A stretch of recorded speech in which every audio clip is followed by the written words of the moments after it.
behalf of the Karnataka State Cricket Association, like to extend a warm welcome to Roger Binny, not our president, BCCI president.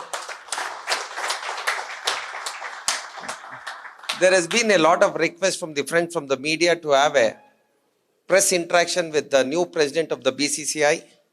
So I think he was supposed to have come today, he came yesterday.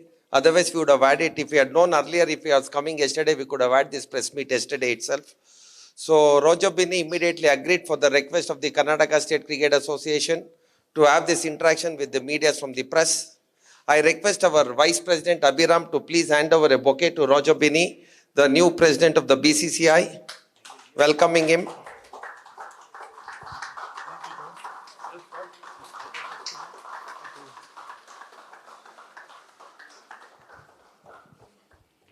Thank you, Abhiram. So before our new president of BCCI takes over the interaction with the media, I request our secretary Santosh Menon to speak a few words so that we can start the interaction with the new president. Good evening to all of you. Nothing much for me to say. It's all his day. So I think all of you are waiting to hear him and not me. So it will be very wrong on my part to start talking. So anyway, thanks for coming. And as you all know, it's indeed a very, very, very momentous day for all of us at the KSCA. We are indeed proud of the fact that one of our boys who started his career here is today got elevated to the most important post in the country. So it's a fantastic day for all of us. I'm sure all of you share the same sentiment as we do. So we are very happy for the fact that he's become the BCCI president after, say, 5 decades after Chinnaswamy, and all over to him. He should be the hero. He has been our hero during our younger days. He continues to be our hero, and he's the hero of the day today, I suppose. So we leave it to him. I request the press to have your questions connected to the BCCI. And also when we were there with Roger, when he got immediately elected as the president of the BCCI, we got to know the only other person who made president was Mr. Chinnaswamy. And incidentally, Roger did his debut when Chinnaswamy was the president of the board. So that was a great momentous occasion. And it's over to you, Roger. You can have your opening remarks, then they can have interaction with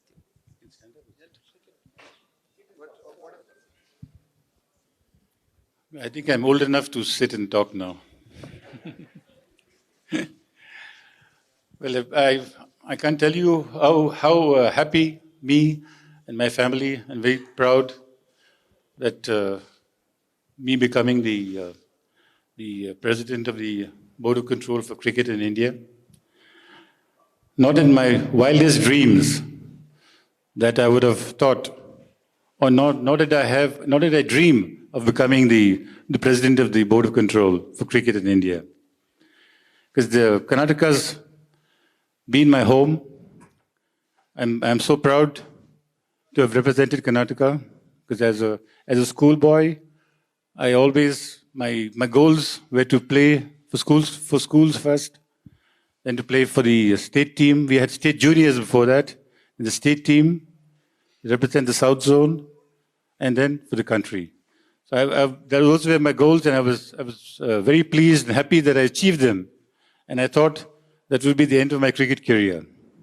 But now, I happily joined the cricketers in 1998, where we got together and we started a movement to get more cricketers into the associations.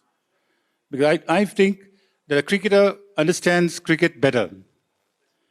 He would understand what a cricketer needs, what is needed to run cricket. A cricketer's input is always much greater than the person who's not played the game. So it's always useful and a must to have a cricketer to be part of the setup. And luckily we came into the KSCA, and from then, from 98 till now, KSCA has really bloomed. We are the most talked about association in the BCCI.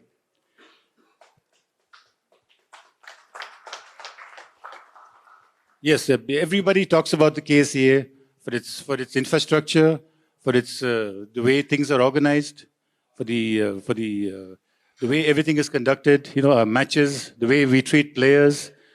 And that's been the hallmark of Karnataka cricket, and we were able to produce some superstars. You know, in the past like our great spinners in Prasanna and Chandrasekhar, and our great batsmen in Vishwanath and that era, Kirmani as the wicketkeeper.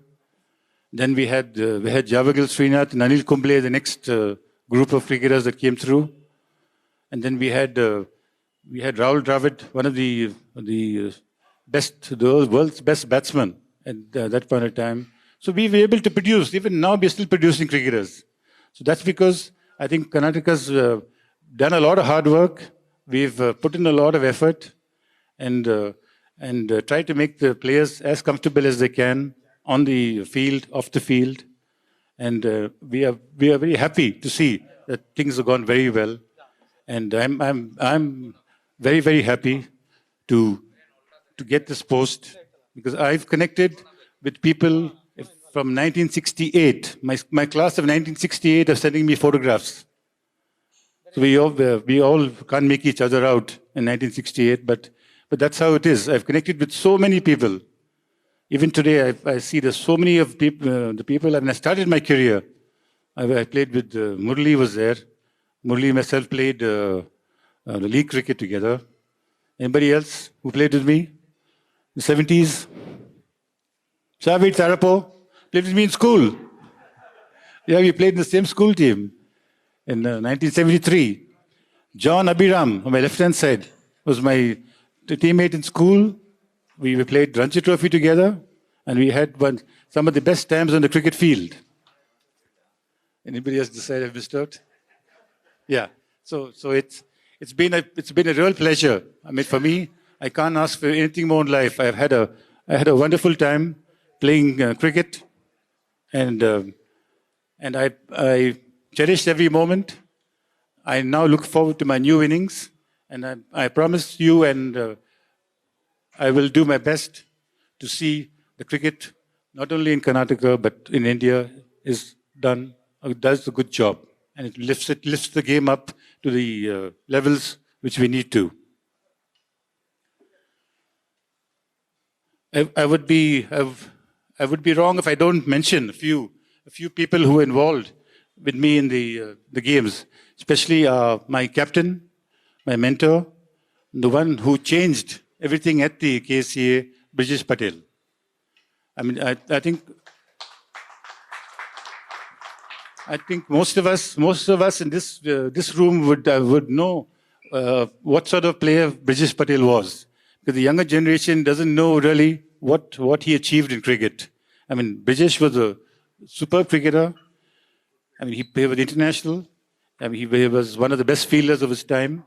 I mean, he was something really good, but also into administration. I mean, he's the one who changed everything. He knew, he had such vision. That's why we have such good stadiums. We are able to produce such good players. And he's done a lot for cricket, a lot for cricketers, which everybody is grateful for. So we are really going to miss Brijesh also, because he leaves now. He's come up to the 70, which I'll do very soon. So both of us will be off the thing. But I'm sure that he will always be involved in cricket in Karnataka. I will also be involved. I will always keep Karnataka in my heart. And I thank you all for all the support, for all that you've done, all the kind words that you said about me, and all the good things my friends from the press. I thank you very much. And I'm there to support the game and enjoy cricket, enjoy myself. Thank you.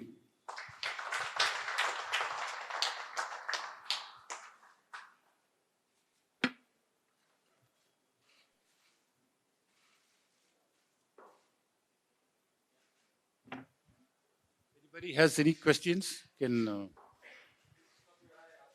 Yeah. You want a mic? You can give them a mic if you want. Because I can't hear you sometimes.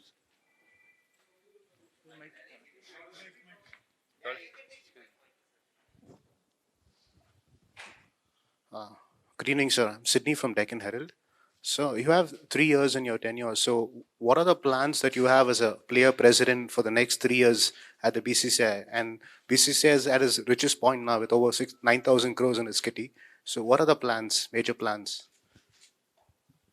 Well, like I've already mentioned once, I think we have to get down to the fact of to see how and why players are getting injured so badly.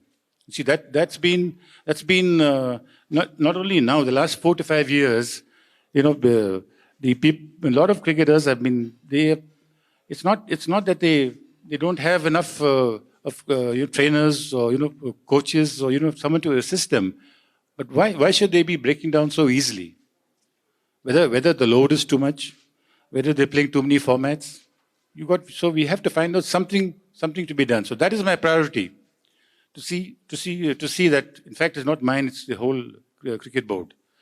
This was the main topic that they spoke about, but players being unfit. You can't have a Bumrah, break down 10 days before an international event. Who's going to replace them? You'll be struggling to fill that gap up. So that's hurting the team a lot. So we need to look at that area. That's one very important area. The infrastructure also we're looking at. I think for the spectators need to have much better facilities. Because we have some lovely grounds but when you have 30,000-40,000 people inside, they need to be comfortable. That's important.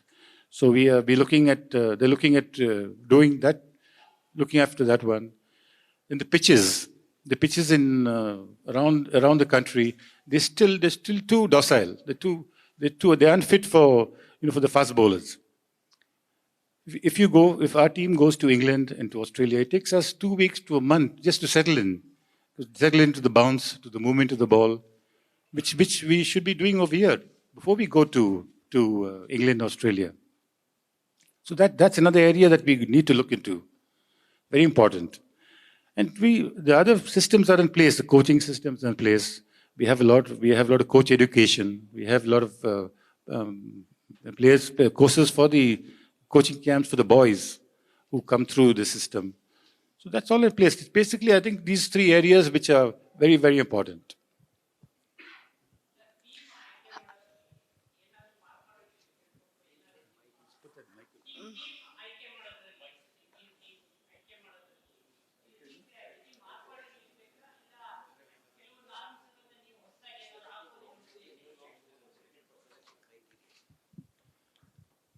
No, I think we pick 4 selectors from different zones.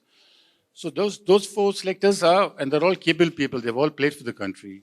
They know exactly what is required. So it's important to let the selectors do their jobs. But if we are going to interfere with the selection, if anybody is going to interfere, that's not going to be good for the players. So since we've made them selectors, we've given that responsibility, I think we've got to leave it to the selector to pick the sides. Hi, sir.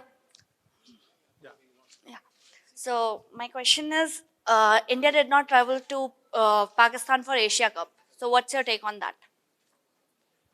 That is not the BCCI's call. See, we can't say where India goes. Whatever was done, if we leave the country or teams come into the country, we have to get clearance from the government. So once the government gives us the clearance, then we go ahead. We can't take a decision on our own. We have to rely from the government. Hello, sir. Afzal from ESPN Cricket Info. My question is that are domestic player contracts on your agenda, and what all other items regarding the welfare of the players are on your agenda for the next 3 years? Well, I think the domestic players with the Ranji Trophy players they're looked after pretty well. You see, they're taken care of. I mean, they have good facilities. They stay in good places. So I don't think there's any need for that at the moment. I think what is needed is to lift the standard of Ranji Trophy. See, the Ranji Trophy is the premier tournament in the country. So if you're going to have some of the players don't have interest in playing it. So that is what we got to see to try and lift it up. Along with the Ranji Trophy, you have the Dilip Trophy, you have the Irani Cup, where there's how many people knew that a Rani Cup was played a month back, and how many people watched it? So we have a culture. Our cricketing fans don't support the game. The game is supported by the franchises and the sponsors. So that's what we need to change. And And I don't think there's anything much to be, tinkered with around in the cricketing circles. I think the payments have been doing well. It's probably the cricketers who have played a few matches. Like Karnataka takes care of cricketers who have played 1 or 2 matches, they get a pension. But around the country, they get it. So we'll probably look to see that those people get a little bit of stipend to help them out in their day-to-day chores. So, Johan and John from Sports 18. So, sir, my question is, how do you plan on launching the upcoming women's IPL? Well, it's surprisingly it's very, very popular. Not as popular as the men's, but it's going to get very popular because the game has really taken giant strides now. In the last 2-3 years, you see the Australian teams, you see the English team, you see our Indian team, the batsmen that have come out of it. So there's definitely going to be a lot of people wanting to look at the IPL. I hope we get a lot of people coming to the games. It's going to be televised live. But I think it's another feather in the cap for the BCCI to organize that event. Yeah, compared to KSCA, few state boards are a bit weak in their organization and financial condition. How you are going to take it, sir, further? Well, see, the board has different slots for development. Okay, now Karnataka, the test centers, Karnataka and Mumbai and Tamil Nadu, they have a lot more cricket than what's happening with the second string. So I think once your cricket improves and develops, automatically your funding also will improve. So they're not going to be left back. See, in the past there were teams like so many teams didn't have a ground. But now they've got such good facilities. So everybody is getting a chance. There's a lot of funding going on for cricket and to help the game to take off. Taking forward this Asia Cup, coming back on India and Pakistan, of course, it is a prerogative of the central government. But have you approached the government, to at least allow the team to fly to Pakistan? So you said it again, I don't hear. Last question. Okay, no, we haven't done that. Because see what happened exactly now when India's turn to host the Asia Cup, they gave it to the UAE to host. You see, so that's what India, probably the BCCI wants to do. They want the Asia Cup to be played in a neutral venue. You see, but we have not approached anybody in that time. Roger, you're somebody who's advocated red ball cricket. Would you see that percolating into women's cricket as well? Because India doesn't play as many test matches in women's cricket. Well, if you see the last 5 years, there's been a lot more cricket happening in the women's cricket also. The one days, the World Cups, the T20s. There's quite a bit happening. So it will definitely change. There will be a lot more movement. Because like I said, women's cricket has become immensely popular. And so that's definitely going to change things, yeah. You will get more.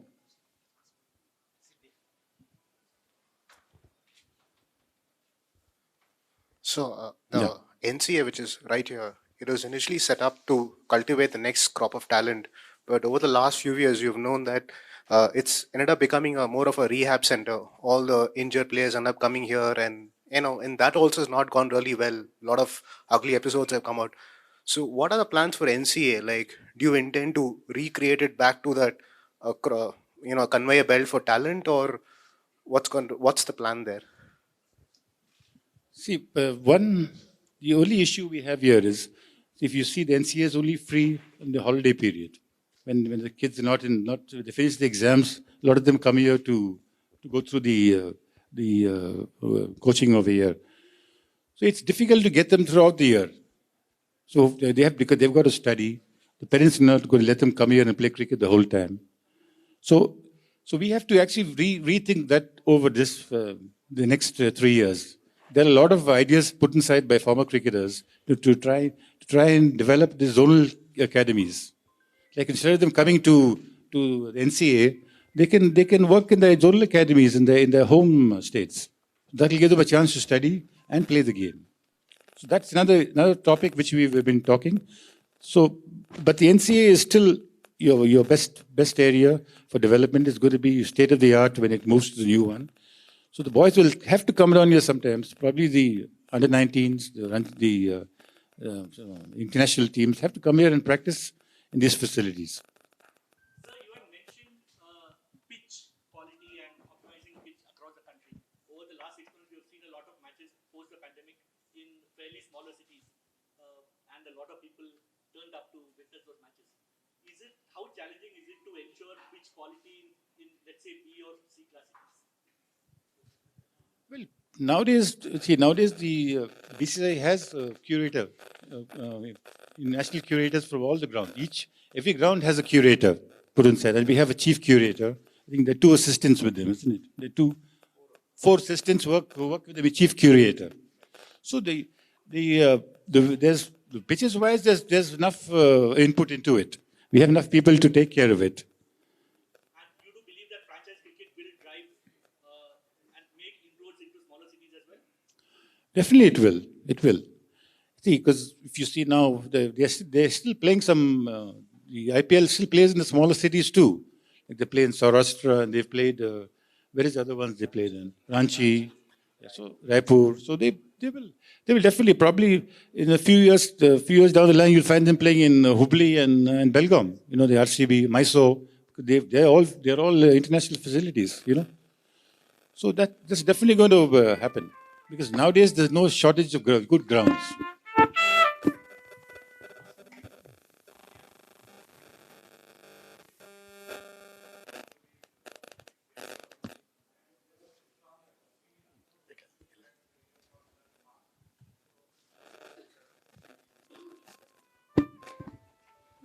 You can't say that Saurav has not done much. You know, Saurav's status itself. You know, you see him at every match. He's over there. You see him walking to the pitch, trying to talk with the umpires, with the match referee, and so you can't say that he didn't do much. But his presence in the grounds and mingling with the public and the cricketers. I mean, it's a big boost for them.